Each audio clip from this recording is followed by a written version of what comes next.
দেখেন একটা দল যখন ক্ষমতায় থাকে, আমরা যখন দেখেছি বিগত সালে যে দল যখন ক্ষমতায় ছিল তাদের দলীয় পারপাস গুলাই কিন্তু সার্ভ করতো, সেটা শিক্ষার্থী থেকে শুরু করে একটা বিশ্ববিদ্যালয়ে যত ধরনের কার্যক্রম আছে সবকিছুতে। যেমন আমি যদি বলি যে একটা কনস্ট্রাকশন হচ্ছে, সেখানেও কিন্তু সেই দলীয় পারপাসটা সার্ভ করা হইতো।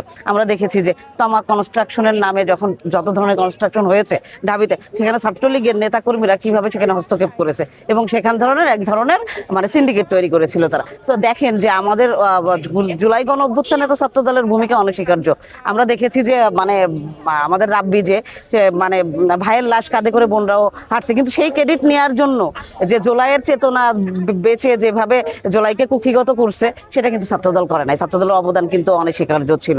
আমরা জানি যে প্রায় লিস্টের আপনার 142 জনের মতো আমাদের ভাইরা আর কি শহীদ হয়েছেন, আহত শহীদ মিলে, কিন্তু তারপরে আমরা সেই ক্রেডিটকে বিক্রি করে এই বিশ্ববিদ্যালয়ে কোনো ধরনের বাণিজ্য করি নাই এবং করে নাই। এবং 12 তারিখে দেখেন আমাদের ভূমিধর যে বিজয় হলো, বিজয়ের পরেও আমরা মানে চাইছি যে না, আমরা যে সময়ে মানে এই শিক্ষার্থীরা এই মানে ফ্যাসিস্ট আমলে যে ধরনের অসুবিধার সম্মুখীন হয়েছে, আমরা যেন সেটার মানে সেটা তৈরি না করি। এবং সবাই বলতো যে মুদ্রার এপিট আর ওপিট, ছাত্রলীগ ছাত্রদল মুদ্রার এপিট ওপিট, এবং ছাত্রদল আসলেও সেম কাজই করবে। কিন্তু এখন দেখতেছে মানুষ যে না, ছাত্রদল আসলে শিক্ষার্থী বান্ধব একটা সংগঠন এবং তারা শিক্ষার্থীদের যে কোনো ধরনের সমস্যার জন্য ডিরেক্ট প্রশাসনের সাথে কিভাবে প্রশাসনের কাছে প্রতিনিধি হয়ে যে তাদের সমস্যাগুলা বলা যায় এবং সেটা আদায় করা যায়, দাবিগুলা সেগুলাই করতেছে। এবং আমার মনে হয় ছাত্রদল এটা মানে অব্যাহত রাখবে।